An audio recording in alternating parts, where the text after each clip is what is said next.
para sahabat yang mereka sebenarnya bukan sahaja telah mengajarkan kita tentang agama tauhid ataupun mengajarkan kita tentang Islam, tetapi dengan tauhid dan Islam itu tadi akhirnya kenabian ini telah mengajar kita bagaimana membina sebuah peradaban. Dan dengan peradaban ini sebenarnya ianya telah memberi satu kemaslahatan ataupun sebuah kebaikan, kerahmatan yang sangat besar dalam kehidupan ataupun sejarah peradaban manusia itu sendiri. Dan yang keindahan tersebut yang diungkapkan oleh, seperti yang diungkapkan oleh Ibn Taymiyah, sebelum wujudnya kenabian, alam ini hakikatnya seolah mati dan tidak hidup. Dan bila mana datang kenabian mengajarkan manusia membina sebuah peradaban, dan akhirnya daripada situ ia memberi satu cahaya dan memberi satu ruh pada alam ini. Dan seperti mana yang Allah SWT sebut dalam Al-Quran, yukhrijuhum minaz zulumati ilan nur. Daripada sebuah kegelapan, alam ini dengan kegelapan, akhirnya datanglah dengan cahaya. Itulah melalui dengan peradaban yang akan sama-sama kita bahas malam ini.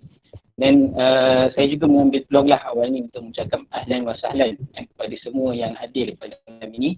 Dan walaupun pada asalnya kami tak sangka lah sebab pembahasan kali pertama mungkin kami sangka mungkin akan 10-20 orang saja. Tapi bila tengok pendaftaran pun sampai 80 orang. Dan yang mungkin pada waktu ini yang dah hadir dalam 40 orang mungkin yang akan hadir dalam perbincangan pada malam ini. Dan cuma saya ingin peringatkanlah idea kami idea daripada pemikir mengapa kami ingin menganjurkan dipanggil sebagai wacana fikir ni adalah sebagai satu medan untuk kita kembali mengangkat ataupun untuk kita kembali membahas wacana peradaban ini. Dia bukan menjadi satu perbahasan yang sahala macam tadi Ustaz Ammar sebagai penulis menyebutkan tadi, tapi ianya adalah dia memerlukan kepada perbincangan yang bersama. Dia memerlukan kepada fikir-fikir yang bersama. Peradaban ni dia bukan lahir dengan fikir seorang manusia, tapi dia akan lahir dengan fikir bersama, fikir umat.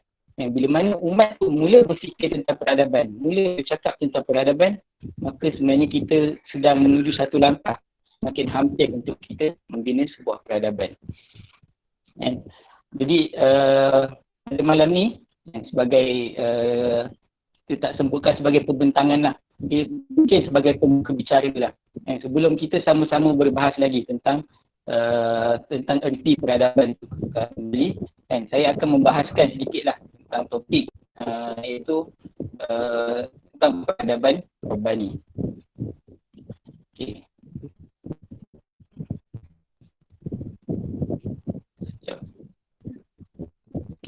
Dalam pembentangan ni ataupun dalam perkongsian awal ni saya telah letakkan beberapa objektif yang mungkin sama-sama kita boleh bahaskan sama ada objektif ni tercapai atau tidak di penghujung perkongsian ini. Tapi saya telah menggariskan ada 3 objektif yang mungkin kita boleh letakkan dalam wacana fikir kali ini. Yang pertama adalah kita memahami besarnya peranan falsafah dan idea dalam melahirkan sebuah tamadun.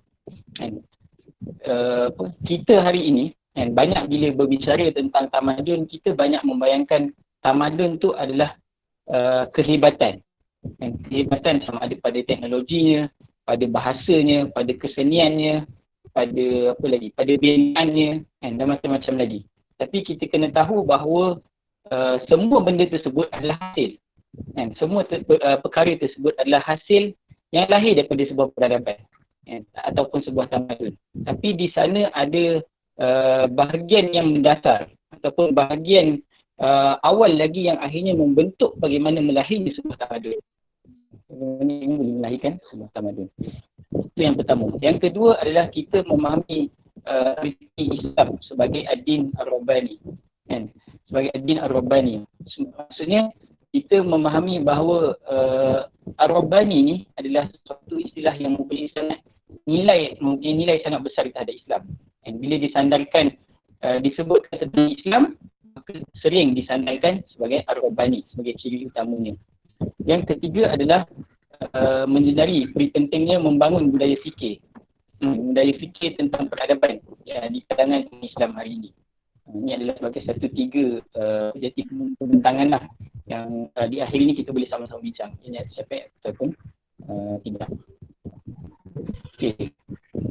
Saya pendekatan pembentangan saya pada hari ini, saya akan melontarkan beberapa noktah dan beberapa noktah dengan beberapa idea yang melatari noktah tersebut. Dan daripada situ kita akan cuba melihatlah, maksudnya apakah noktah yang sebenarnya kita boleh kembangkan ataupun noktah-noktah yang sama-sama kita boleh bahas selepas itu. Okay, noktah yang pertama saya ingin bincangkan ataupun saya ingin lontarkan adalah tentang duduknya wacana peradaban hari ini. Dan kita hari ini bila berbahas tentang peradaban, pada satu sudut, satu benda yang kita kena perakui bahawa perbahasan peradaban di kalangan umat Islam dah sangat jauh. Bukan satu perbahasan yang dominan. Bukan satu perbahasan yang dominan di kalangan umat Islam. Kita hari ini lebih berbahas tentang kemiskinan, kesusahan, isu-isu kenegaraan, isu-isu kemasyarakatan. Tapi perbahasan tentang peradaban hari ini adalah satu peradaban yang sangat jauh pada masyarakat. Tapi walaupun perbahasan peradaban ini adalah sangat jauh daripada masyarakat, tapi di sana adanya wujud wacana peradaban dalam kalangan umat Islam. Jadi wujudnya wacana peradaban di kalangan umat Islam ni saya pecahkan kepada dua bentuk. Yang pertama, dia mengambil pendekatan responsif. Responsif ni saya masukkan apa? Dan dia hanya merespon kepada perbahasan idea-idea falsafah barat. Ini pun wujud di kalangan umat Islam. Maksudnya bila mana barat hari ini dia banyak berbahas tentang demokrasi, dia banyak bahas tentang feminisme, dia banyak bahas tentang liberalism, humanism, kapitalism, sekularism dan komunisme. Semua istilah-istilah tersebut dibawa dikembangkan daripada falsafah barat. Jadi apa yang berlaku ketika itu, umat Islam responsif. Umat Islam respon terhadap idea-idea tersebut. Jadi apa yang berlaku kebiasaannya, dan kebiasaannya dia akan berlaku menjadi dua bentuk kumpulan. Ini yang biasa orang bahaskan. Yang pertama adalah yang berbentuk defensif. Defensif ni kita boleh katakan sebagai literalist. Maksud apa literalist ni? Maksudnya bila mana datang sesuatu idea tersebut, dia terus bersifat defensif dan bersifat tertutup. Contohnya, bila mana Barat berbahas tentang humanism, dan bila Barat mengangkat wacana humanism dalam wacana peradaban, golongan literalis ataupun golongan defensif ni akan bersifat menolak terus perbahasan humanism. Dia akan terus cakap Islam ni adalah wahyu, Islam ni adalah ketuhanan.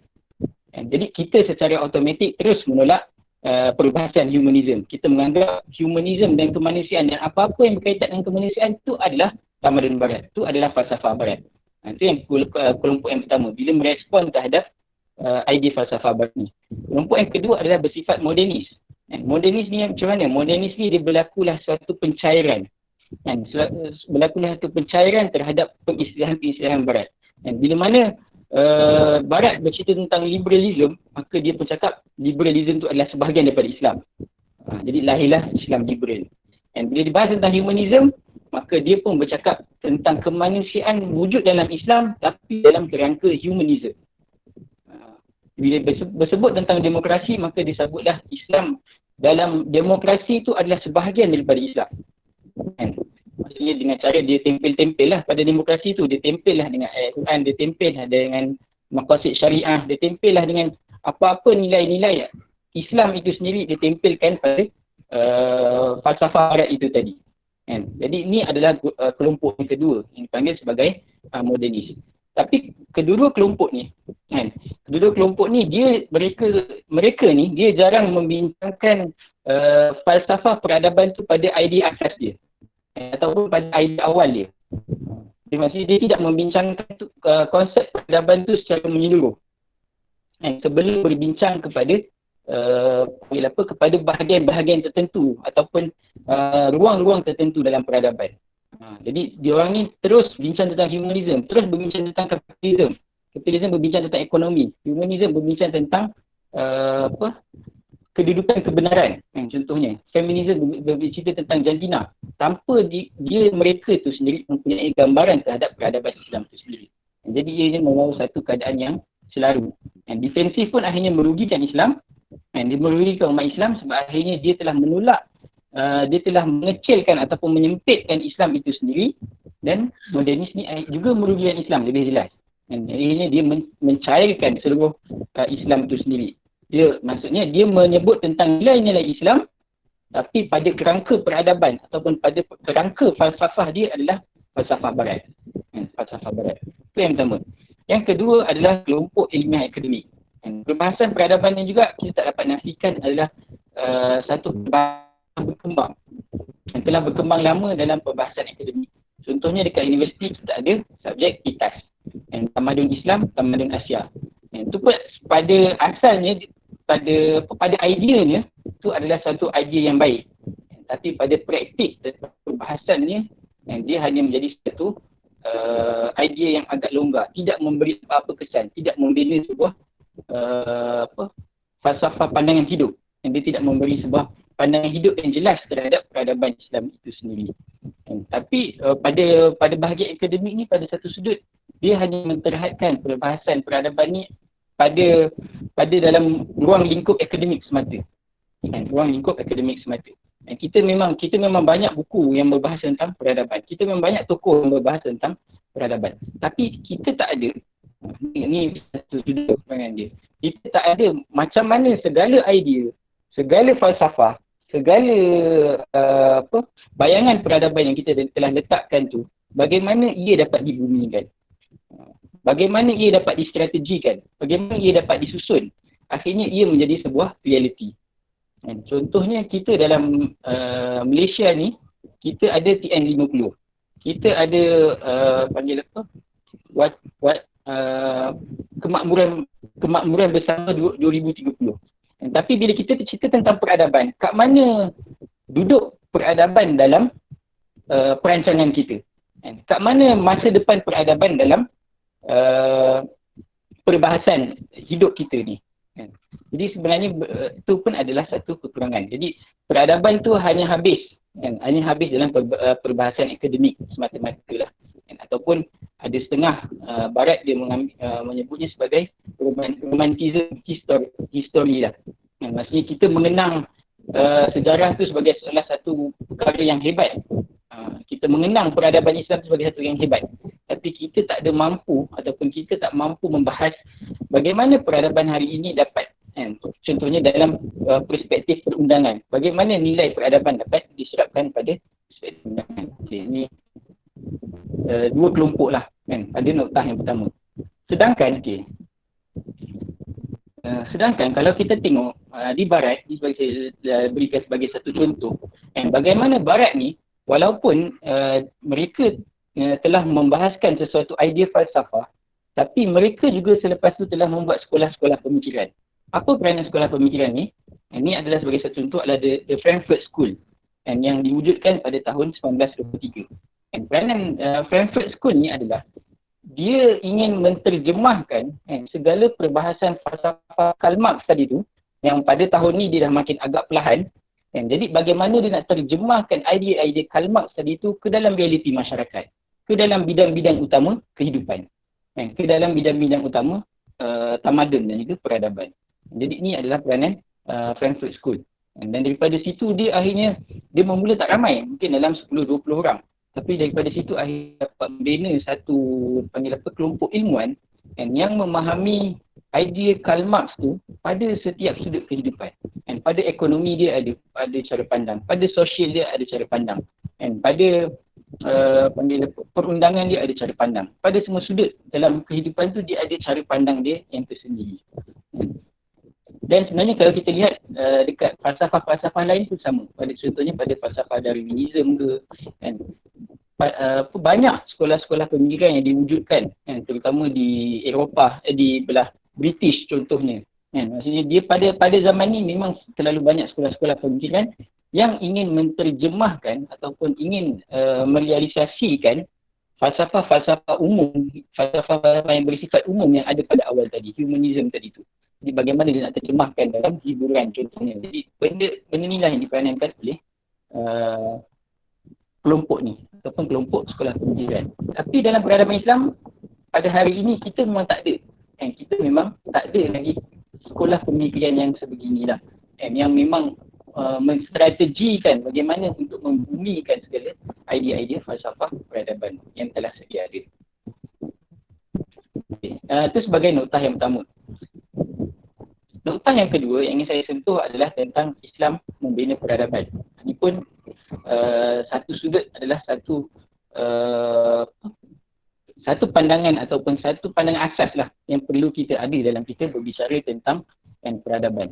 Sebab apa? Sebab hari ini faham kita terhadap agama, faham kita terhadap konsep keagamaan, konsep ketuhanan, konsep kehidupan itu sendiri banyak dibentuk oleh Barat.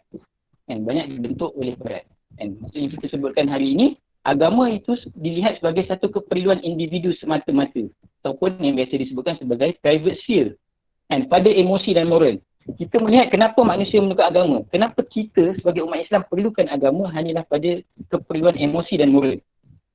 Maka kita banyak lawankan hanyalah kita melihat Islam as the way of life contohnya.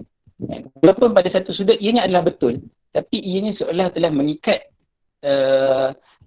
Islam itu hanyalah suatu keperluan dalam kehidupan individu semata-mata. Kita tak mampu mengangkat Islam itu sebenarnya adalah sebuah keperluan peradaban, keperluan seluruh manusia itu sendiri.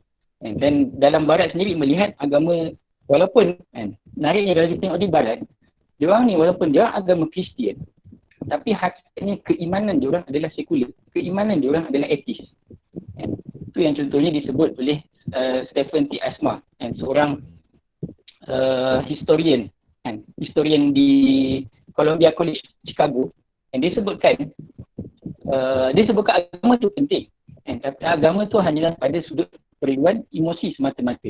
Itu dia bagi contoh. I am agnostic and a citizen of Western nation. Dia adalah agnostik. Agnostik ni maksudnya apa? Dia tidak mengiktiraf kebenaran. Kebenaran tu dia tak tahu. Kalau dalam bahasa Arab dia sebut al-la-adriyah. Kelompok la-adriyah. Aku tak tahu ni betul ke salah. Agnostik. But when my own son was in an emergency room business, I praise Muslim. Itu adalah yang wujud dalam Barat. Maksudnya pada keimanan dia ada agnostik. Tapi bila mana anak dia sakit, datang agama. Maksudnya agama tersebut hanya pada keperluan emosi dan individu semata-mata. Sebab itulah akhirnya nilai agama kalau kita tengok dalam epistemologi pun, agama dilihat sebagai suatu belief. Belief ni, Barat dia mengasingkan antara knowledge dengan belief. Belief ni apa? Belief ni maksud dia, contohnya, kita katakan ada dua bangunan, saya katakan saya mampu lompat daripada bangunan ni ke bangunan ni. Itu belief. Tapi bila lompat, tak boleh lompat. Tak jatuh. Jadi dia cakap belief tu not knowledge. Bukan satu knowledge. Dia katakan bahawa belief dan knowledge ni adalah satu benda yang berasingan. Jadi agama ni hanyalah satu belief yang tiada nilai dalam knowledge.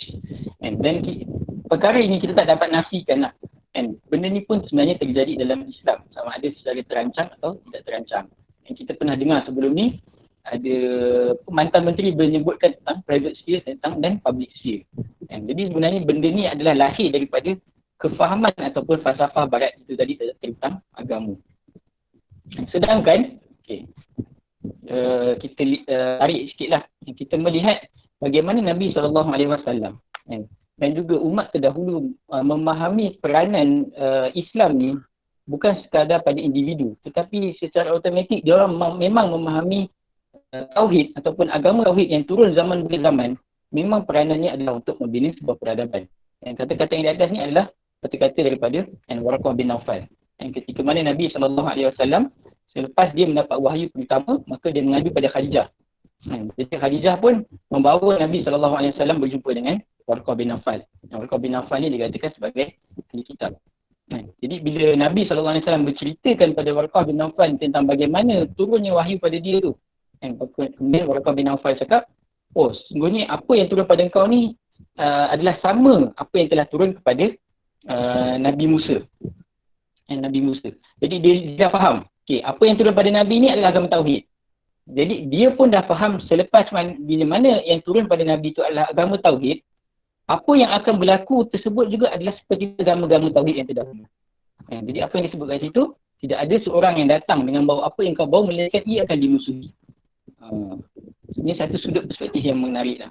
Maksudnya tauhid ataupun agama tauhid ni sendiri, dia datang terus difahami bahawa dia akan membina sebuah peradaban. Dia akan dimusuhi, dia akan ditentang. Kan? Bukan sekadar dibenci oleh keluarga, boleh kawan-kawan, tapi ia akan dimusuhi oleh Arab keseluruhannya. Kan? Jadi maksudnya bila dimusuhi oleh Arab, kan? Maksudnya Waraqah bin Naufal sendiri bahawa memahami tauhid sendiri adalah peradaban. Kan? Tauhid itu sendiri adalah peradaban yang akan mengancam tamadun Arab sedia ada. Kan? Yang akan mengancam tamadun jahiliah sedia ada. Dan juga kata-kata Nabi SAW ketika mana Khabbab bin Arab kan, dia mengadu pada Nabi SAW, dia diazab, disiksa oleh kaum dia. Kemudian mengadu pada Nabi SAW, dan Nabi pun cakap kan, sesungguhnya innaka tasta'jilun kan, sesungguhnya engkau ni terlalu nak segera kan. Sesungguhnya orang sebelum kamu tu disiksa dengan lebih teruk, disikat dengan sikat besi sehingga tertanggal kepala dia, dibelah dengan belah besi sehingga terbuka terbuka badan dia. Kemudian apa yang menarik Nabi SAW sebut selepas itu adalah apa?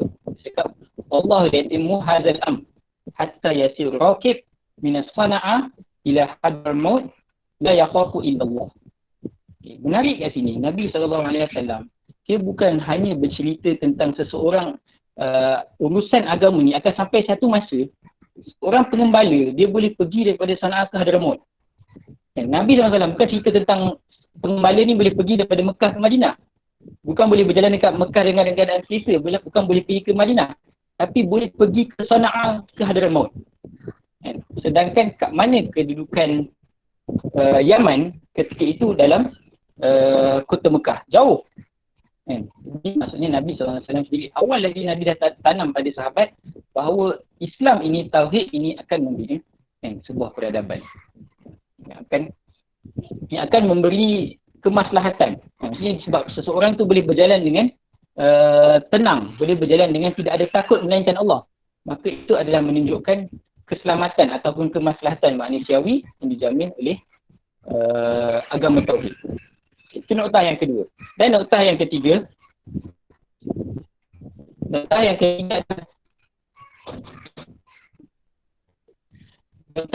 adalah menyentuh tentang peranan agama dan falsafah dalam membina tamadun. Dan kalau kita lihat dalam mana-mana sejarah ketamadunan, dan sejarawan sendiri apabila dia berbincang tentang ketamadunan, dia orang berbincang tentang apakah ciri-ciri ketamadunan. Ada yang meletakkan 5, ada yang meletakkan 6, ada yang meletakkan 7. Macam-macam lah ciri-ciri ketamadunan. Tapi satu perkara yang sejarawan bersepakat dalam bila berbicara tentang ketamadunan ni adalah dalam mana-mana tamadun dia wujud unsur kepercayaan ataupun unsur agama yang melatari tamadun tersebut. Sama ada benda tersebut dinamakan sebagai complex religion, sama ada benda tersebut sebagai belief, sama ada perkara tersebut dinamakan sebagai complex institution. Dan bahkan sejarawan sendiri menyebutkan dalam tamadun ni, dalam mana-mana tamadun, binaan yang paling banyak dibina adalah binaan agama ataupun dinamakan sebagai ma'bad lah, binaan keagamaan. Keagamaan.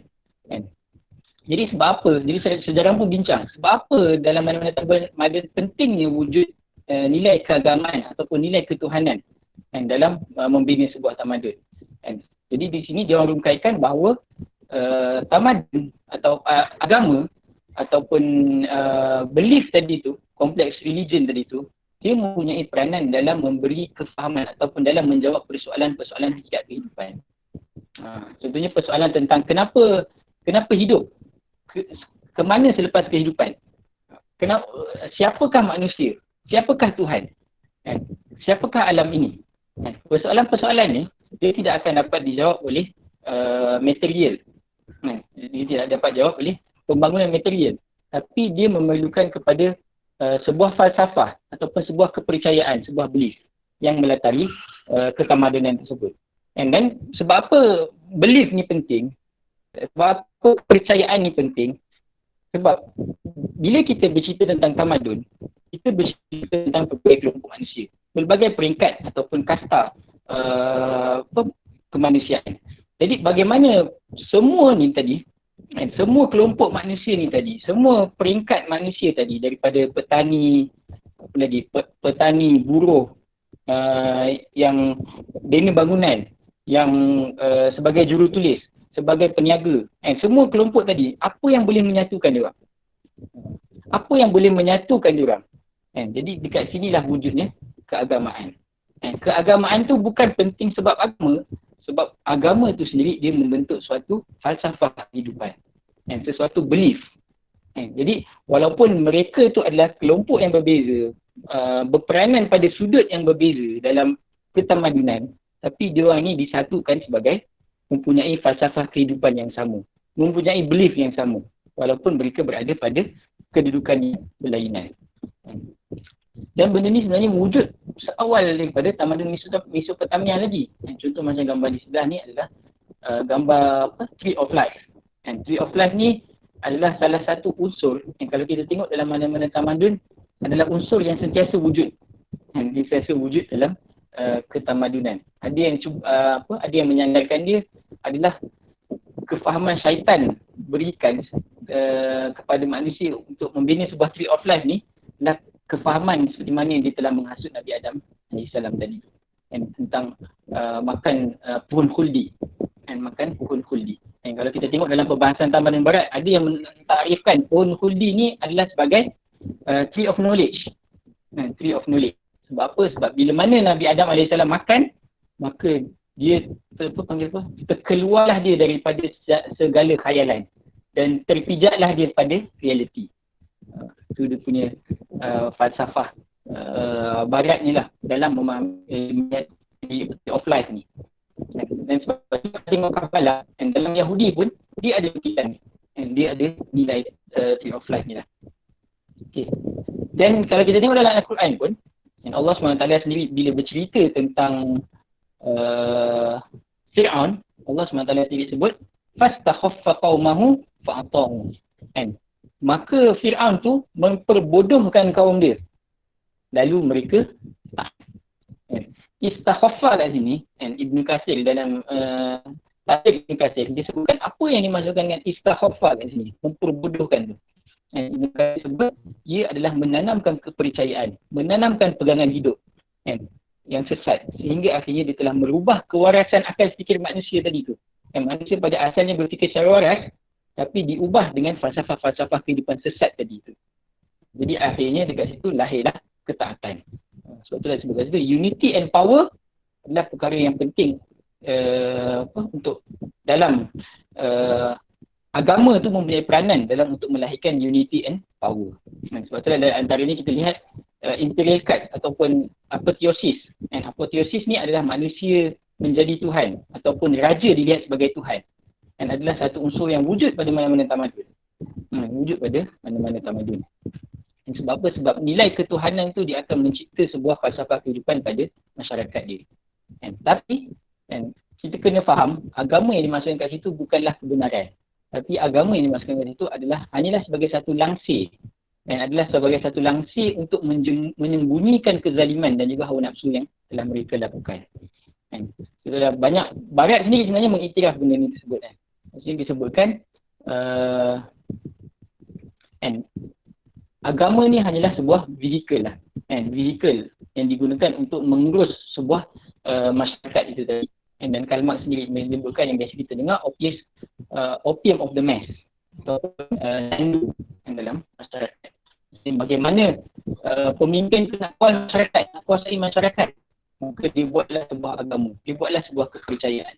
Sebab memang tamadun ni tidak ada falsafah kehidupan, dia tidak akan mampu melonjak kepada jadi sebuah tamadun.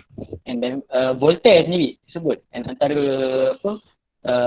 pemikir barat ataupun ahli falsafah barat yang terkenal pada zaman Enlightenment pada abad ke-18, dia sebut if God did not exist, it will be necessary to invent him. Maksudnya kalau Tuhan tu tak ada, maksudnya kalau dah dengan penemuan sains ni kita mampu membuktikan Tuhan itu tak ada, kita tetap perlu mencipta Tuhan. Kita tetap perlu mencipta Tuhan. Sebab apa? Sebab akhirnya melalui ketuhanan ni dia akan mencipta sebuah falsafah kehidupan. Dan melalui falsafah kehidupan ni lah akhirnya boleh melahirkan sebuah ketamadunan. Walaupun hari ini kita melihat barat mendukung etis, tapi etis itu sendiri telah menjadi sebuah kepercayaan, sebuah agama. Itulah sebuah falsafah kehidupan dia. yang melihat kebenaran itu adalah pada manusia. Sebenarnya dia menafikan Tuhan, tapi sebenarnya dia bukan menafikan Tuhan, tapi dia mengangkat diri dia menjadi Tuhan. Itulah sebenarnya hakikat etis. Okey. Dan ni juga adalah beberapa disebut oleh Malik bin Nabi. Dan dia seorang pemikir Islam daripada Tunis, tak silap. Dia menyebutkan dalam kitaran peradaban, kan, alam idea ataupun datangnya sesebuah idea, falsafah kehidupan ataupun pandangan kehidupan tu adalah satu unsur yang sangat penting. Dan disebutkan pada fasa pra-peradaban ni, dia akan membina segala materialistik.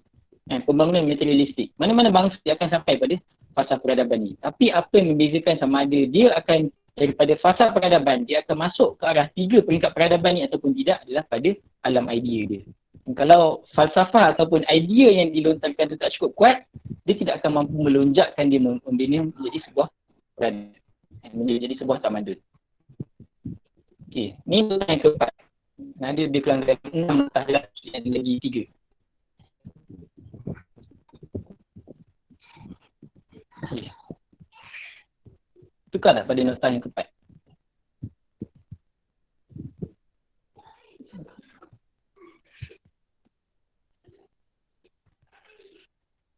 Okey, nota yang keempat. And, kita akan berbincang tentang Islam melahirkan peradaban Rabbani. And ini kita akan pergi kepada apa yang kita faham tentang pengertian Rabbani.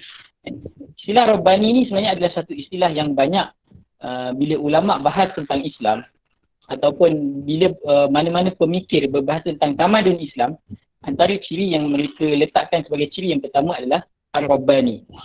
Tapi faham Ar-Rabbani yang biasa diterjemahkan ataupun biasa difahami ianya adalah bersumber daripada Tuhan. Bersumber daripada Tuhan. Maksudnya bila disebut tamadun Rabbani, maka dia adalah sebuah tamadun yang bersumberkan daripada Tuhan. Dan bila disebut akidah Rabbani, maka perkara first yang difahamkan adalah dia adalah bercirikan ketuhanan. Jadi kita akan cuba lihat apa sebenarnya yang kita patut faham tentang konsep Rabbani itu sendiri. Dan pada definisi ataupun pada asal istilah Rabbani itu sendiri, terdapat ada 2 pandangan di kalangan ulama bahasa. Dan ada yang pandangan bahawa Rabbani itu sendiri adalah berasal daripada istilah Ar-Rabb. Rabb ni maksudnya Tuhan lah. Yang Tuhan Al-Khaliq, Al-Mudabbir, yang menciptakan, yang mengurus, yang mentadbir alam ini. Jadi bila disebutkan Ar-Rabbani dekat sini pada individu, bila kita kata insan tu Rabbani, maksud dia apa? Maksud dia menyandarkan seluruh hidup dia pada Tuhan. Ini pada faham bahasa. Kedua, ada yang mengistilahkan Ar-Rabbani ni daripada Ar-Rabba. Rabba dekat sini adalah membina, membangunkan. Kalau dalam istilah biasa tarbiyah. Tarbiyah ni daripada istilah Ar-Rabba. Rabba. Maksudnya membangunkan dan juga membina. Jadi dekat bila dia maksudkan dekat sini, Ar-Rabbani dekat sini dia maksudnya pada perspektif dia mengajarkan ataupun mendidik masyarakat. Sebab tu disebut kat sini takrif Rabbani pada individu dia bukan sekadar abid semata-mata. Abid ni maksud dia apa? Maksud dia menyandarkan hidup dia pada Allah Subhanahu Wa Taala semata-mata. Tapi Ar-Rabbani dia juga dia mempunyai maksud alim ataupun al-muallim. Alim ni maksud dia mempunyai nilai keilmuan yang tinggi, dan al-muallim dia mampu mengajarkan manusia tentang keilmuan. Ia berdasarkan daripada firman Allah Subhanahu Wa Taala, maka nabi basyarin ayyuhullah kitab wal hukm wan nubuwah summa yaqul linnas kunu ibadalli. Ibadalli min dunillah walakin kunu rabbaniyin. Bima kuntum tu'allimuna kitab bima kuntum tadrusun. Dalam ayat ni Allah SWT menceritakanlah tidak sepatutnya bagi seorang manusia Allah berikan kepadanya kitab, agama dan hikmah serta pangkat Nabi, kemudian ia tegak mengatakan pada kenabian lah. Tidak sepatutnya dia mengatakan hendaklah kamu menyembah aku dengan menyembah perbuatan menyembah Allah. Tapi sepatutnya dia menyatakan Nabi ini berkata pada manusia, hendaklah kamu menjadi orang Rabbani. Hendaklah kamu menjadi Rabbaniyin. Apa ini masalah Rabbani kat situ? Bima kuntum tu'allimuna al-kitab wa bima kuntum tadrusun. Maksudnya kuntum tu'allimun maksudnya apa yang dia mengajarkan. Mengajarkan pada manusia lain. Maksudnya adanya nilai muallim. Dan juga apa yang kamu pelajari. Maksudnya dekat situ ada nilai al-alim. Jadi Rabbani tu dia bukan sekadar pada abid semata-mata. Syekh Qutb pun dia ada mensyaratkan tentang Ar-Rabbani. Maksudnya bila dia berbahas tentang Ar-Rabbani, dia pergi pada perspektif masdar ataupun sumber syariat itu sendiri. Maksudnya dia menyatakan Islam sahaja hanyalah satu-satunya agama yang mempunyai nilai Ar-Rabbani. Sebab apa? Sebab agama-agama lain telah berlakunya tahrif, telah berlakunya perubahan, telah berlakunya kesesatan. Ia telah merubahkan, meletakkan hanya Islam sahaja yang mempunyai masdar yang masih lagi suci. Okey. Tapi pada perspektif yang lebih tinggi, kita boleh lihat maksud Ar-Rabbani ni, dia bukan sekadar al-alim ataupun al-muta'allim, tapi dia juga adalah sebagai pemimpin, kepimpinan. Dia adalah sebagai ketua, pemimpin itu sendiri. Seperti mana firman Allah SWT, laula yanhahumur rabbaniyun wal ahbar an qawlihimul ism wa aklihimus suh tabi sama kanu yasnaun. Dan dalam ayat ni dalam tafsir, bila dia berbincang tentang ayat ni, dia sebut dalam ayat ni Allah SWT ada sebut dua kelompok, Ar-Rabbani dengan Al-Ahbar. Jadi ulama sebut Al-Ahbar ni adalah ulama, dan Al-Ahbar ni adalah al-ulama. Sedangkan Ar-Rabbani ni dia bukan sekadar ulama, dia bukan sekadar alim, dia bukan sekadar al-muallim, tapi dia adalah pemimpin, dia adalah ketua, dia mempunyai peranan sebagai ketua. Sebab itu disebut dalam tafsir Ibn Jarir, Ar-Rabbaniyun, jamak Rabbani, dia adalah ulama, hukama. Hukama ni alim lah. Hukama ni bijaksana, basara, mempunyai wawasan. Bisiasatin nas wa tadbir umuruhum wa tim masalihim wal ahbaruhum al-ulama. Dia bukan mempunyai nilai menyandarkan hidup daripada Allah SWT semata-mata, tapi dia mempunyai nilai dalam membangunkan manusia, mengurus manusia, memberi kemaslahatan pada manusia itu sendiri. Seperti mana ayat ni, wa ka'ayyin min nabiyyin qatala ma'ahu ribbiyun katsir. Ada ulama sebut ribbiyun dekat sini itulah Rabbani. Maksudnya dekat situ Rabbani ni juga mempunyai nilai jihad, nilai perjuangan. Jadi bila kita dapat simpulkan, erti Rabbani itu sendiri, dia akan meliputi 5 perkara, 5 unsur. Yang pertama adalah keilmuan ataupun al-ilm. Yang kedua adalah kebijaksanaan, al-hakim. Dia ada nilai kebijaksanaan, hikmah, al-hikmah. Dan yang ketiga dia ada nilai dakwah. Dia maksudnya dia menyampaikan pada tabligh ilan nas, maksudnya dia menyampaikan pada manusia lain. Jadi dekat situ ada nilai jihad. Dan juga dia ada nilai kepimpinan ataupun al-imamah.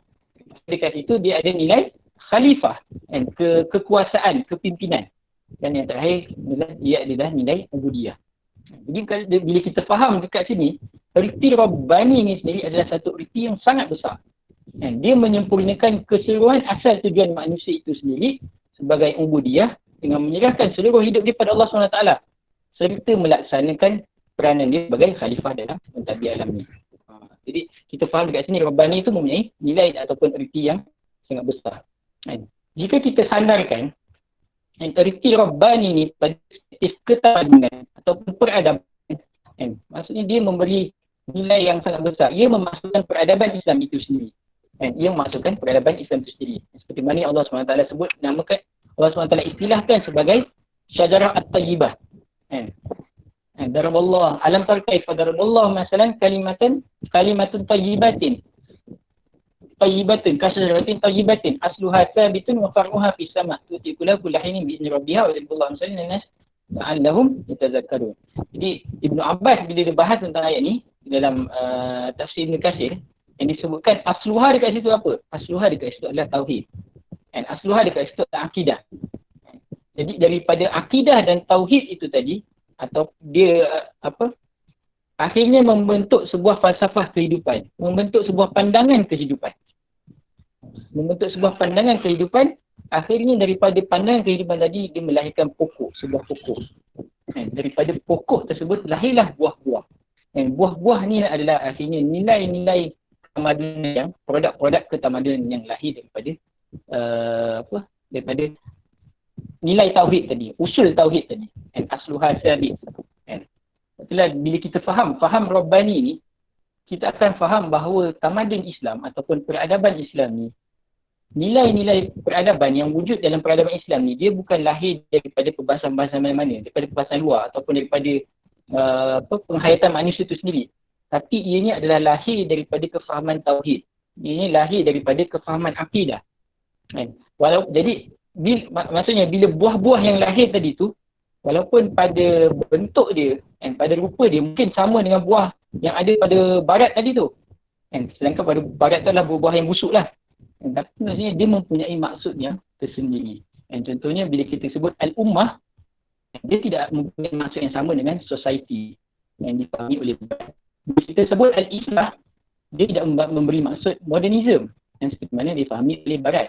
Dan bila kita sebut al-insan, dia tidak memberi maksud humanism ataupun homocentrism, human centrism.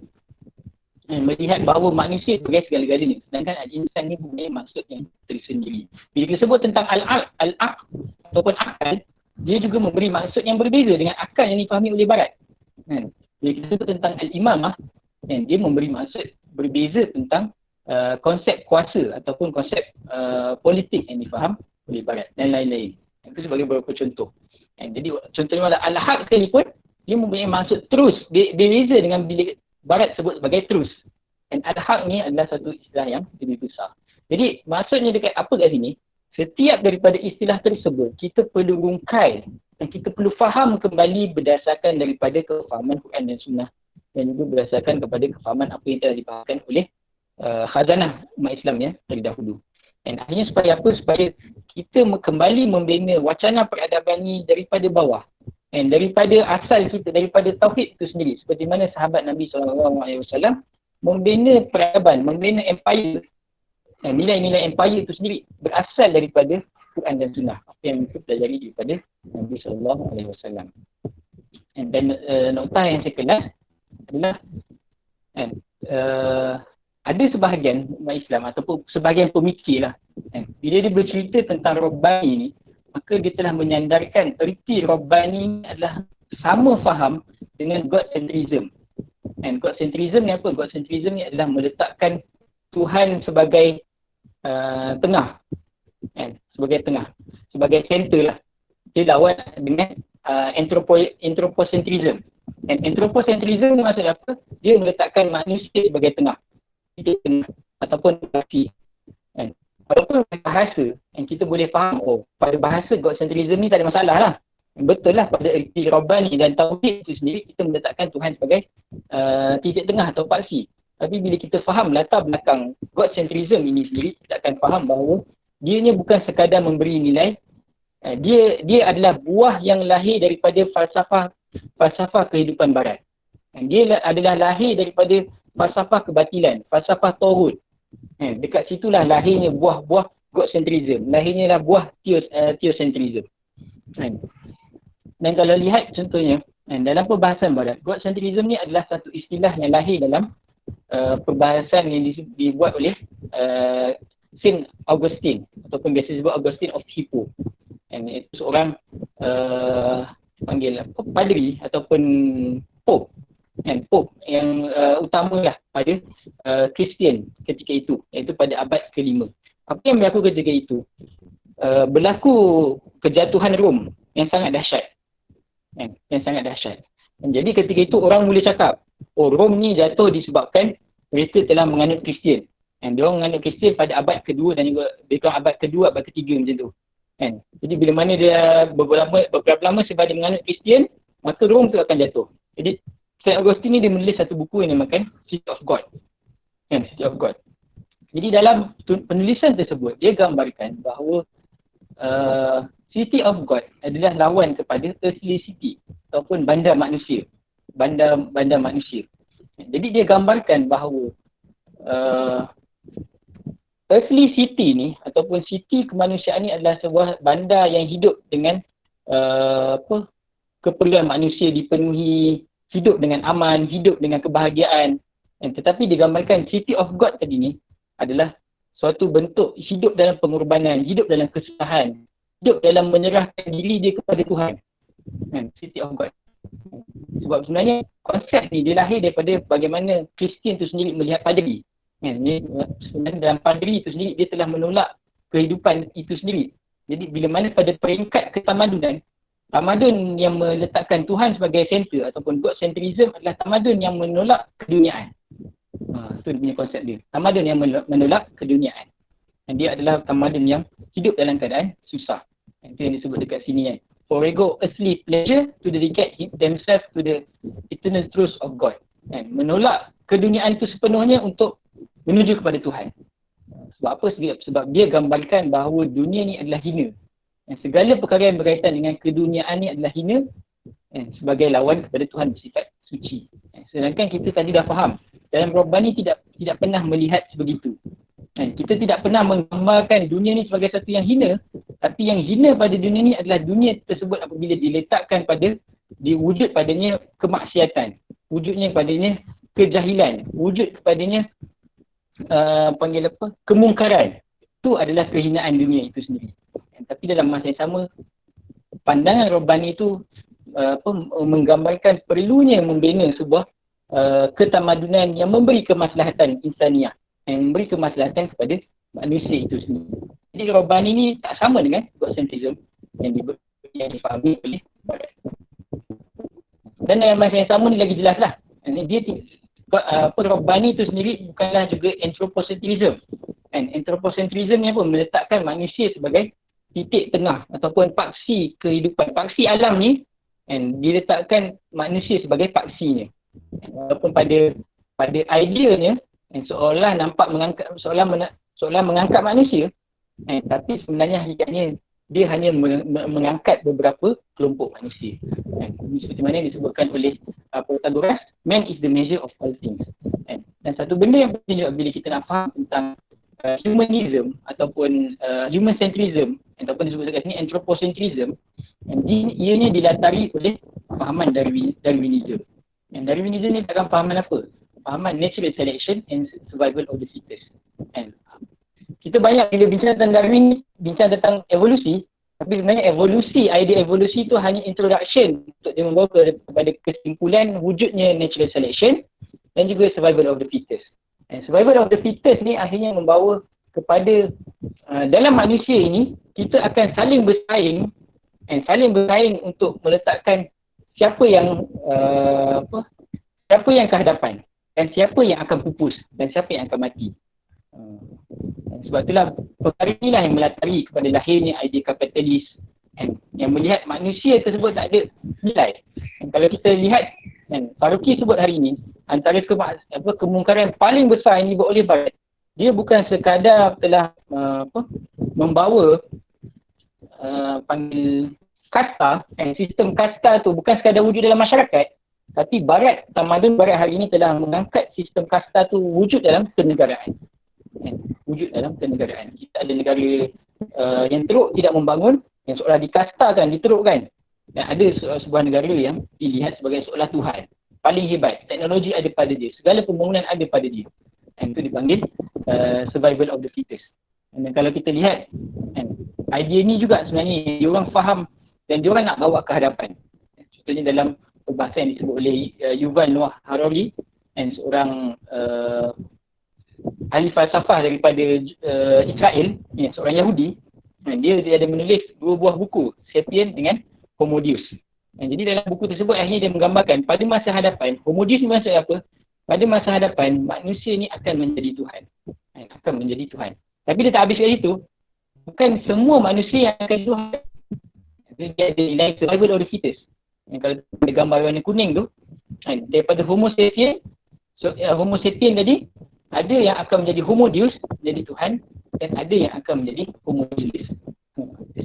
Maksudnya manusia yang tidak ada nilai, tidak berguna lah. Tidak berguna. Jadi maksudnya pada anthropocentrism ataupun pada humanism, dia bukan mengangkat manusia itu keseluruhannya, tapi dia juga mengangkat kefahaman kelompok elit. Dan dia juga mengangkat kepada adanya kelompok tertentu sahaja yang mulia. And humanism, anthropocentrism adalah memelihara kelompok itu sahaja. Sedangkan nilai-nilai pada kelompok lain tu adalah satu perkara yang tak ada nilai dan tak ada kepentingan pun. Akhirnya dia orang boleh tolak terus. Okey. Jadi bila kita faham dekat sini, sebelum kita masuk pada sini, kita faham bahawa Rabbani itu adalah suatu kefahaman yang sangat besar yang melatari dalam peradaban Islam itu sendiri. Dan dia tidak wujud pada mana-mana ketamadunan yang lain. Dan dia tidak akan mampu wujud.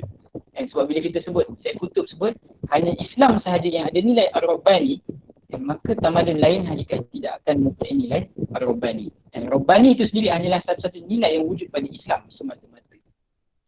Dan sebagai noktah yang terakhir, satu benda yang penting, saya tarik balik kepada awal tadi. Kenapa penting kita berbahas tentang peradaban Bali?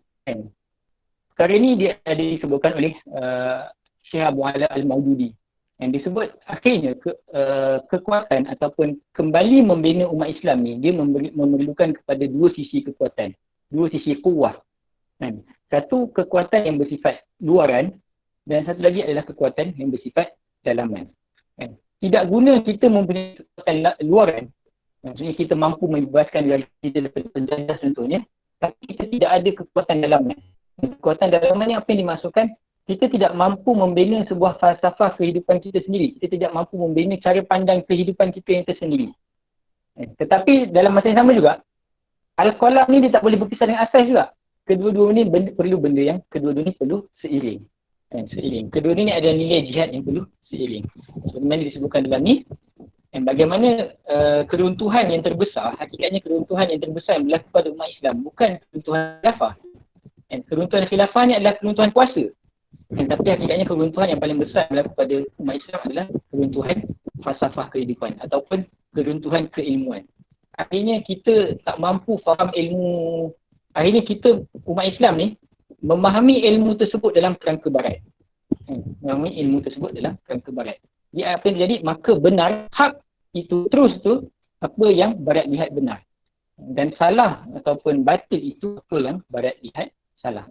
Inilah sebenarnya hakikat Ghazwah ataupun Al-Ghazwah Al-Fiqh yang biasa kita sebutkan. Dia bukan sekadar pada hedonism, tapi yang lebih besar dia adalah dia telah merubah kita punya cara fikir ataupun dia telah merubah kepada inti pemikiran umat Islam itu sendiri.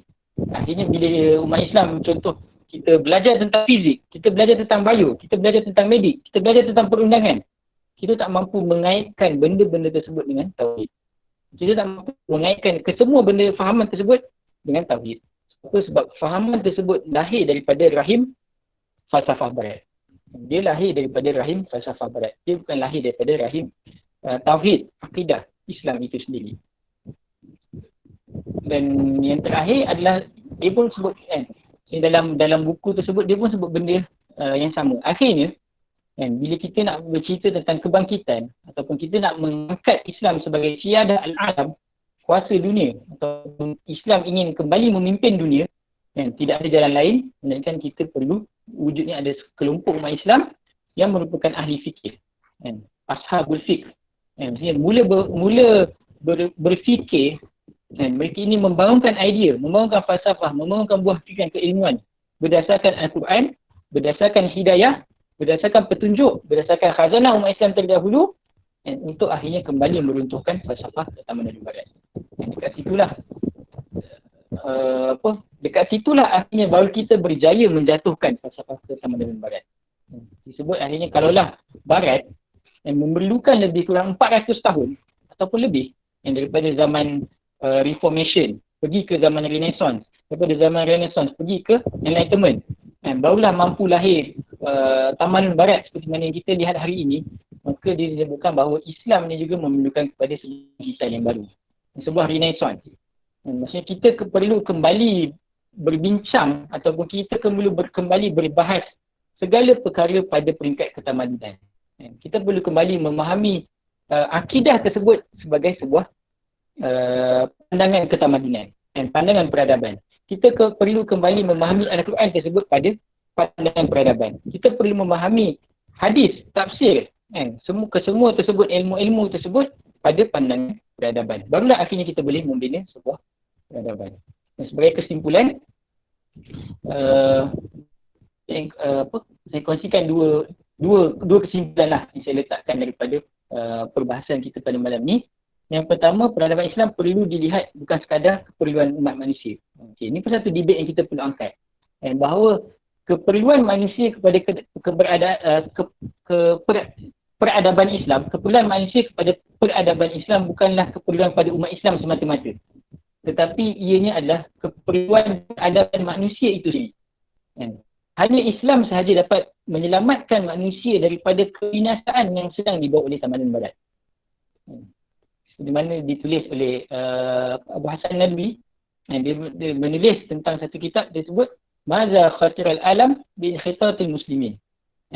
Maksudnya dia bukan menceritakan dengan runtuhnya ketamadunan ataupun peradaban Islam, bukan umat Islam yang rugi, bukan sekadar umat Islam yang rugi, tapi akhirnya alam itu sendiri, seluruh alam ni rugi, seluruh alam ni jatuh bila mana runtuhnya peradaban Islam. Jadi akhirnya kita perlu kembali membahas, kembali melihat segala perkara dalam kerangka peradaban. Dan pengutusan kenabian contohnya, kita perlu lihat ianya adalah sebagai suatu peradaban yang akhirnya ingin menyelamatkan manusia daripada kebinasaan. Bukan sekadar untuk mengajarkan manusia pada tauhid. Sebab apa diajarkan pada tauhid? Sebab melalui tauhid akan membina sebuah falsafah kehidupan. Daripada falsafah kehidupan itu akan membina sebuah peradaban. Dan daripada peradaban itu akhirnya akan menjamin masalah insaniah ataupun kemaslahatan kepada manusia itu sendiri. Dan yang kedua, macam sebutkan tadi, wacana peradaban perlu diangkat kembali. Dan dengan ia kembali dibahaskan bermula daripada kerangka berdasarkan kepada akidah, kepada Quran dan Sunnah. Dan dalam masa yang sama, macam anda sebutkan tadi, perbahasan tadi tu dia tidak boleh berakhir sebagai al-qalam semata-mata. Tapi dia juga perlu kepada quwwah al-saif, kepada perancangan, pada strategi. Bagaimana akhirnya segala peradaban tadi ni kita dapat bumikan, kita dapat aplikasikan. Yang akhirnya kita boleh kembali membina sebuah peradaban yang kita impikan suatu hari, suatu masa nanti. Allah alam. Jadi nasihatkanlah kali kepada Ismat untuk kita membuka kepada sesi perbincangan atau sesi perkongsian lah, soal jawab ke dan lain-lain.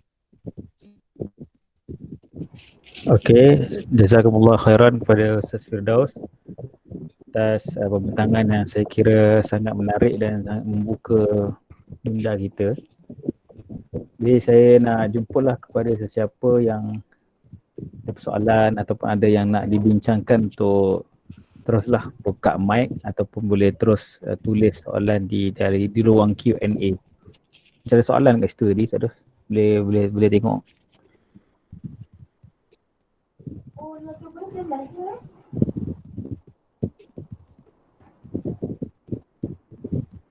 Kat mana? Ada soalan? Q&A. Nampak Q&A?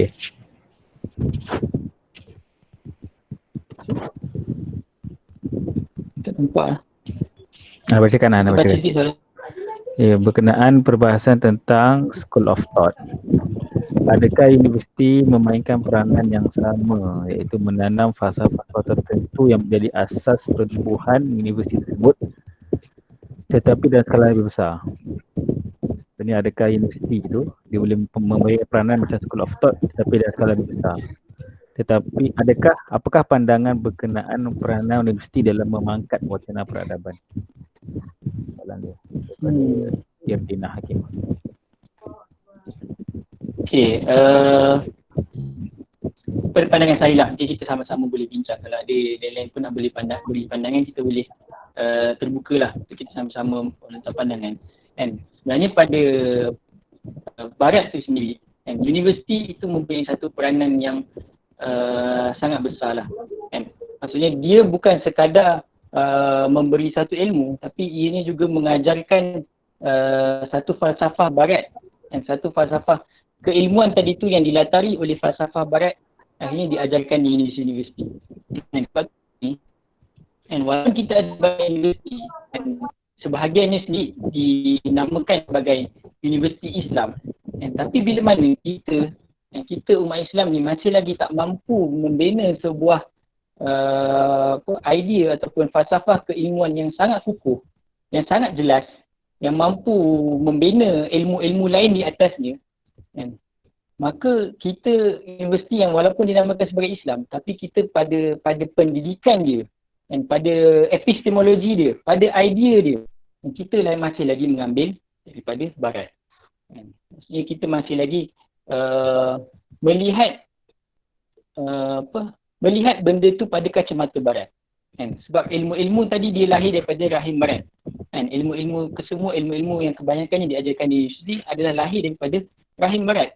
Tapi kita tak mampu untuk membina sebuah falsafah pendidikan Islam kita yang tersendiri ataupun falsafah keilmuan kita yang tersendiri yang mampu akhirnya membina sebuah pandangan Islam lah terhadap keilmuan. Dan peranan universiti ni sebenarnya sangat penting lah. Memang dia mempunyai satu peranan yang besar dalam melahirkan ataupun menyampaikan idea-idea tersebut sama ada ke dalam masyarakat ataupun ke dalam penuntut ilmu itu sendiri. Dalam penuntut ilmu itu sendiri. Okey, kalau ada soalan ataupun perkongsian daripada hadirin yang lain, dipersilakan.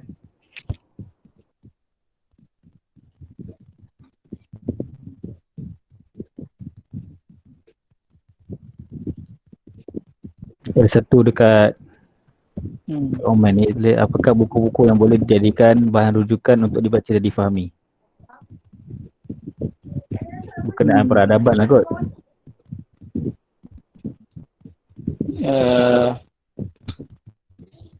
Dia bagi Ana saya lah dalam perbahasan tentang peradaban ni, dia ada banyak buku yang telah wujud hari ni yang kita boleh ambil manfaat lah.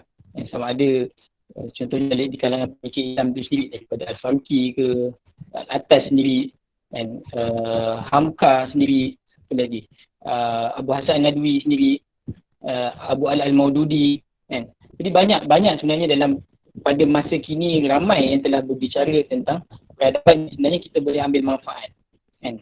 Yang walaupun macam saya tersebut pada awal tadi, ada perbahasan yang dilihat secara akademik, tapi walaupun dia adalah dalam rangka akademik, dia adalah satu perbahasan yang sebenarnya kita boleh ambil manfaat. Cuma benda yang lebih penting selepas tu bagaimana kita ingin kembangkan. Kita ingin kembangkan ataupun luaskan lagi perbahasan peradaban ni. Dan dia bukan hanya berakhir dekat situ. Dan dalam masa yang sama, kita sebenarnya boleh juga mengambil mengambil manfaat daripada khazanah-khazanah keilmuan Islam. Khazanah-khazanah keilmuan Islam. Dan seperti mana ulama-ulama terdahulu, walaupun mungkin tidak ada yang berbahas peradaban secara spesifik, tetapi dia telah berbahas tentang nilai-nilai peradaban. Maksudnya dia berbahas tentang ilmu, dia berbahas tentang akal, dia berbahas tentang apa lagi, semua sudut-sudut dalam peradaban tu telah dibahaskan oleh ulama terdahulu. Mungkin antaranya yang kita boleh ambil manfaat daripada Al-Ghazali,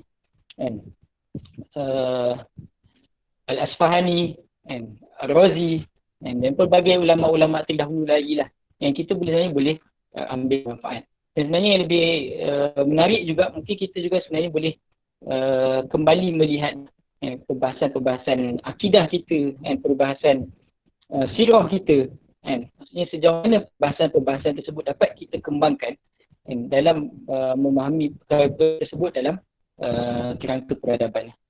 Dan juga kita sebenarnya boleh juga mengambil manfaat daripada perbahasan-perbahasan barat, tapi cuma bila kita nak mengambil manfaat tersebut daripada perbahasan-perbahasan barat, kita juga kena ada satu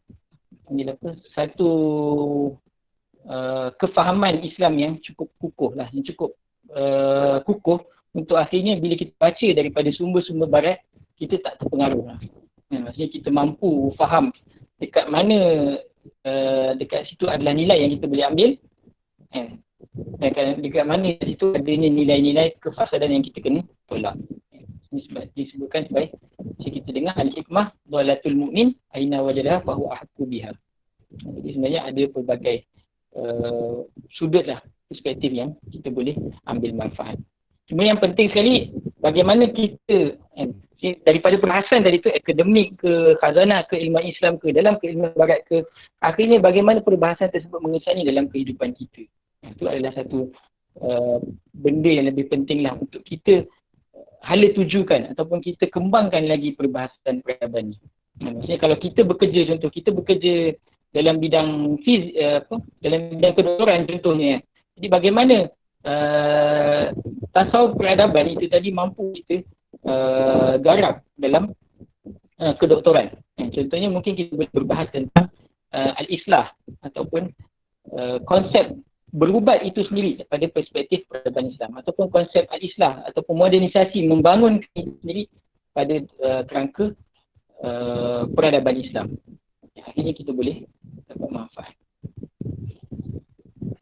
Okey, ada soalan seterusnya daripada Haziq Azmi. Soalan dia adalah, apakah ketamadunan Islam hari ini dilihat seperti jatuh disebabkan oleh perpecahan dalaman dalam kalangan umat Islam? Dan adakah dengan kewujudan universiti-universiti yang dianggap menjadi pusat penyebaran ketamadunan barat menjadikan lagi perpecahan tadi lebih rancak? Betul. Itu adalah satu perspektif jugalah. Dan maksudnya kalau baca dalam contohnya dalam bahasa Al-Faruqi pun, dia menyentuh bagaimana krisis keilmuan yang berlaku dalam umat Islam hari ini. Dia bukan sekadar krisis keilmuan pada ilmu-ilmu sains semata-mata. Tapi krisis keilmuan dalam perbahasan ulum syarat itu pun sendiri telah menghadapi satu krisis. Kita tidak mampu memahami ulum-ulum syarat itu sendiri pada perspektif yang ulum-ulum syarat itu sendiri pada perspektif keilmuan seperti mana ini dibina. Dan pada sains sendiri pun kita memang datang daripada barat lah. Akhirnya kita pun sendiri secara halus kita pun sendiri mahu pada dikotomi ataupun kita pada sekular pengasingan antara ilmu itu sendiri secara halus. Dan memang saya sebutkan tadi, universiti ni mempunyai satu peranan yang besar lah. Dan daripada situ dia lahirlah kadir-kadir ataupun manusia-manusia yang berfikiran daripada barat. Walaupun Islam pada watak dia, pada nama dia, tetapi pada idea dia, pada kefahaman ilmu dia, pada tindakan dia, kesemuanya adalah buah-buah yang lahir daripada falsafah barat tadi tu. Sama kalau nak bagi pandangan boleh juga. Tambah. Ada soalan tadi dia tanya, adakah kewujudan universiti yang dianggap menjadi pusat penyebaran ketamadunan barat tu merancakkan lagi perpecahan itu? Tadi ada sebut. Maksudnya betul. Maksudnya universiti tu sendiri kalau kita lihat contohlah pada alam Melayu, pada penghujung panggil abad ke-19, 18 dan 19, British ketika itu dia ada buat satu polisi. Dan dia buat satu polisi, dia akan memberi bayaran yang sangat tinggi pada mana-mana pemikir barat ataupun pada mana-mana ahli falsafah barat yang boleh mengkaji tentang apa yang berada di tamadun Melayu. Dengan meletakkan idea-idea barat tadi, misalnya Eurocentrism, secularism, penolakan agama semua tadi tu, bagaimana ianya ingin diterjemahkan dalam keilmuan yang berada di tanah Melayu. Dan benda tu dinamakan sebagai orientalis and orientalism. Jadi dekat situ dia membaca tentang tabiat tanah Melayu tu sendiri. Dia mula melihat tanah Melayu ni sebagai perbahasan etnik semata-mata. Tak ada nilai agama. Jadi semua tu adalah sebuah perancangan-perancangan yang disusun dalam universiti. Jadi daripada bila bangunnya universiti, kita di Malaysia, kita bila nak faham tentang Melayu sendiri pun akhirnya kita rujuk kepada hasil-hasil orientalis. Dan hasil-hasil yang yang dihasilkan oleh barat tu sendiri. Bukan dia tak boleh kaji dan ambil daripada manfaat daripada hasil dia orang, tapi bila mana kita kaji dan kita baca ataupun kita rujuk perbahasan dia orang tanpa kita ni sendiri mempunyai pandangan keilmuan Islam, akhirnya kita tak mampu tapis. Itu masalah dia. Akhirnya kita tak mampu tapis. Kita terima benda tu bulat-bulat. Dan kita terima akhirnya Melayu ni hanya sekadar etnik semata-mata. Melayu ni bersifat malas. Melayu ni bersifat macam-macam sifat-sifat buruk lagi tu. Itu sebenarnya adalah hasil daripada konsep orientalism, kefahaman orientalism yang ditanamkan dalam tanah Melayu. Okey, soalan seterusnya daripada saudara Fatih Ruhullah. Assalamualaikum Ustaz, bagaimanakah kita sebagai seorang Muslim berhadapan dengan era Ghazwatul Fikr zaman kini yang begitu mencabar? Mohon penjelasan Ustaz.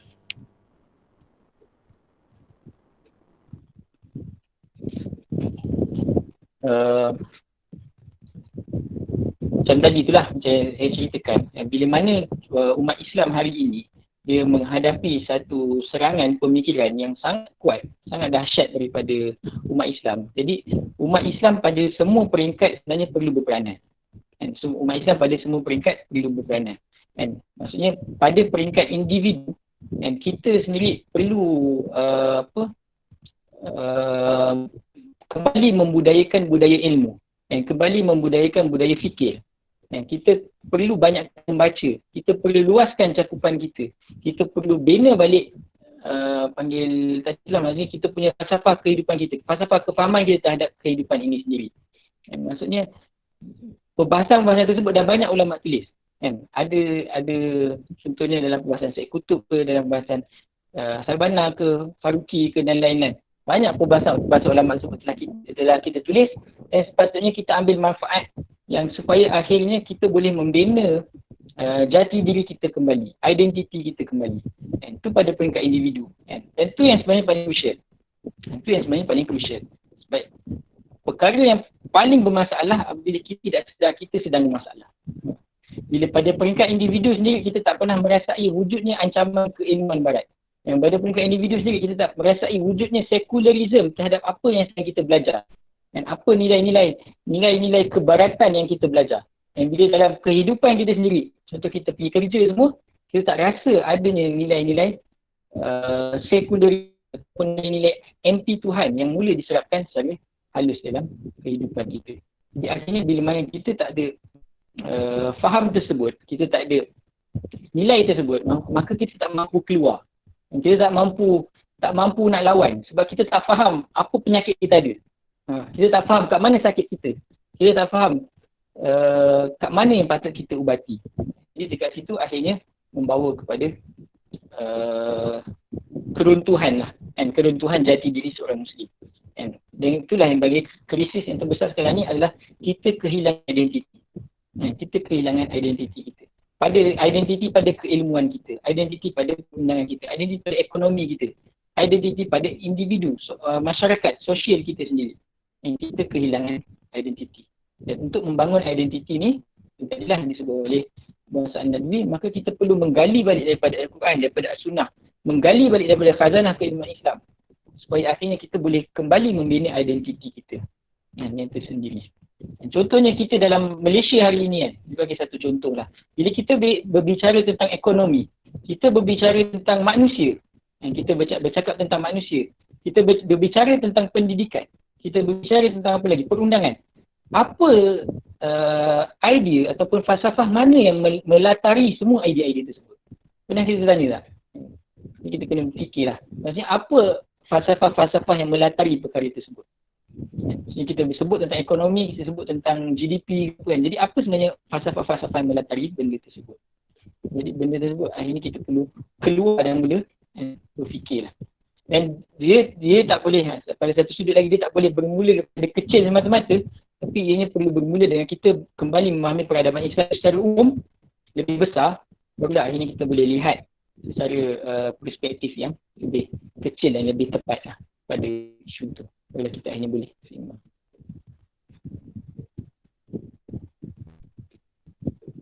Mute. InsyaAllah mungkin soalan terakhir kot. Ada satu soalan panjang ni. Sudah nampak ke soalan tu? Tak nampak. Q&A? Bukan kan? Dekat komen. Komen. Soalan berkaitan falsafah. Bagaimana kita akan menjadikan suatu perbincangan falsafah ini sesuatu yang relevan dan praktikal dan bukanlah hanya idea-idea penulisan terterhad kepada diskusi semata. Dia juga sebagai menganggap falsafah hanyalah bahasan para ilmuwan kelompok tertentu saja, sedangkan perbincangan falsafah Islam contohnya juga banyak menjawab masalah fundamental dalam kehidupan manusia. Existence of God, creation of universe. Tak mahu nak jawab? Okey, saya cubalah untuk menjawab persoalan ni. Dan macam pada bahagian akhir tadi yang saya sebutkan, antara permasalahan lah ataupun permasalahan dalam wacana peradaban ataupun wacana falsafah kita hari ini, bila kita mula mengasingkan wacana pemikiran ataupun kelompok pemikir kelompok yang bersifat fikir, berbincang tentang falsafah tadi tu, dengan kelompok yang bersifat macam mana, yang bersifat aktivis, yang bersifat idea, yang menggerakkan idea tersebut. Dia perbahasan biasa kalau dalam akademik tu maksudnya antara kelompok industri dengan kelompok akademik. Tapi bila kita bicara tentang falsafah Islam, dia antara kelompok yang berbincang tentang idea-idea falsafah Islam dengan kelompok yang dikatakan sebagai pejuang Islam. Jadi sebenarnya kedua-dua benda ni tak boleh dipisahkan. Tak boleh dipisahkan. Bila mana kelompok falsafah ataupun kelompok yang berbincang tentang falsafah Islam, dia tidak ada panduan daripada kelompok yang daripada pejuang Islam, jadi dia akan terus berfalsafah dan berbincang. Dan tanpa dia mampu menstrategikan, tanpa dia mampu merealisasikan idea tersebut dan merealitikan idea tersebut, dia hanya menjadi satu perbahasan, kita sebut sebagai satu perbahasan ilmiah semata-mata. Begitu juga dalam pada perspektif pejuang Islam. Dan bila mana seorang tu hanya berbicara tentang kuasa, berbicara tentang mendapatkan kuasa negara, mendapatkan khilafah, mendapatkan kekuatan umat Islam. Jadi kalaulah kekuatan tu dapat pun, kalaulah negara tu dapat pun, apa ekonomi yang akan dibangunkan? Apa falsafah politik yang akan dibangunkan? Apa idea undang-undang yang dibangunkan? Semua benda tu tak mampu dijawab. Jadi kedua kelompok ni tidak sepatutnya dipisahkan. Sebab itulah kalau mula dipisahkan, yang kelompok berbincang tentang falsafah akan mula menerawang. Dia akan berbincang, dia akan tenggelam dalam dunia dia. Dia akan tenggelam dalam dunia dia. Betul lah dalam surah At-Taubah. Itulah Allah SWT menggambarkan satu kelompok umat Islam. Wa ma kana al-mu'minun yunfiru kafah. Tidak sepatutnya umat Islam ni bila musuh datang maka semua pergi perang. Semua pergi perang. Yunfiru kafah. Ya Allah kata apa? Falaula nafara min kulli firqah ta'ifah liyatafaqahu fid din. Ada ta'ifah liyatafaqahu fid din wal yunziru qaumahum idza raja'u ilaihim la'allahum yahzarun. Yatazakkarun. Ingat. Allahum yahzarun. Okay. Maksudnya dekat situ itulah kelompok umat Islam. Maksudnya kedua-dua kelompok ni tak boleh dipisahkan. Ada masa, ada setengah kelompok dalam panggil masyarakat Islam ni, ada sebahagian ni adalah tafaqquh fi din. Dan ada kelompok lagi adalah jihad dan perjuangan. Jadi bila mana kita mula mengasingkan kedua kelompok ni, jadilah berlakulah kecacatan ataupun berlakulah kekurangan dalam perbahasan falsafah Islam itu tadi. Okey, saya rasa mungkin itu saja untuk malam ini. Jadi sebelum kita mengakhiri, saya jumpa Ustaz Daud sekali lagi untuk mungkin membuat kesimpulan ataupun penggulungan lah sebelum kita akhiri. Dipersilakan. Okey, pertama sekali saya ucapkan terima kasih lah kepada semua yang dapat hadir pada malam ini, yang bertanya dan juga cuba berbincang. Cuma pada satu sudut lah. Pada satu sudut saya agak kecewa.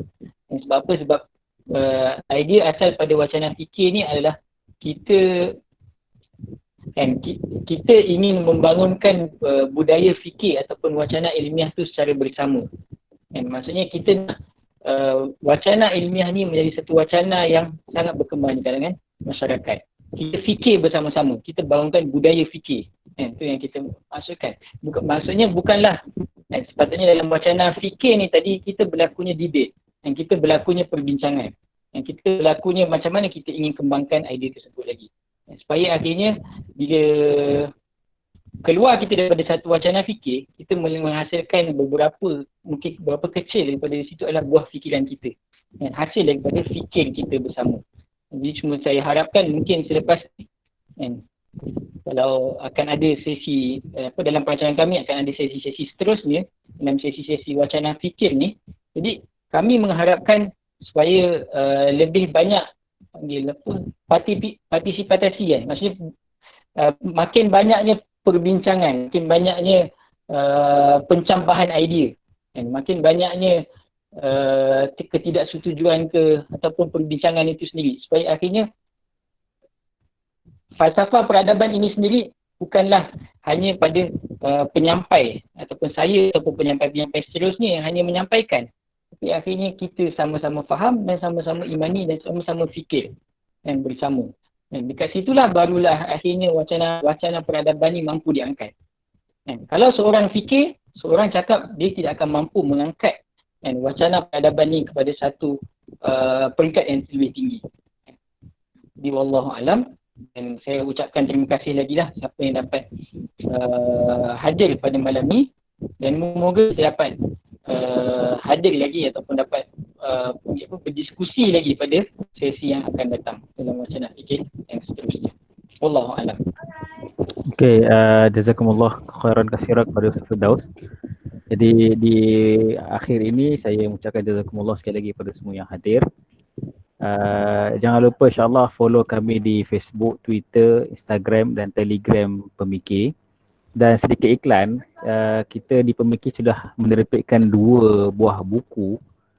Satu buku bertajuk Tadabbur 30 Ayat Al-Quran Membangun Peradaban Islam. Satu lagi sebuah jurnal peradaban Islam, dinamakan sebagai jurnal peradaban Islam. Ada lebih kurang 7 paper dalam tu.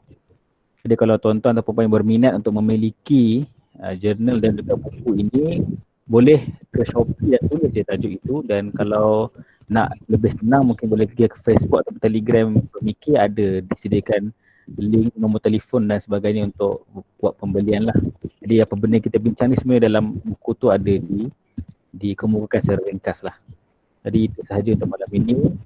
Saya sebagai penganjur mengucapkan ribuan kemaafan atas sebarang kekurangan. Allah Ta'ala alam.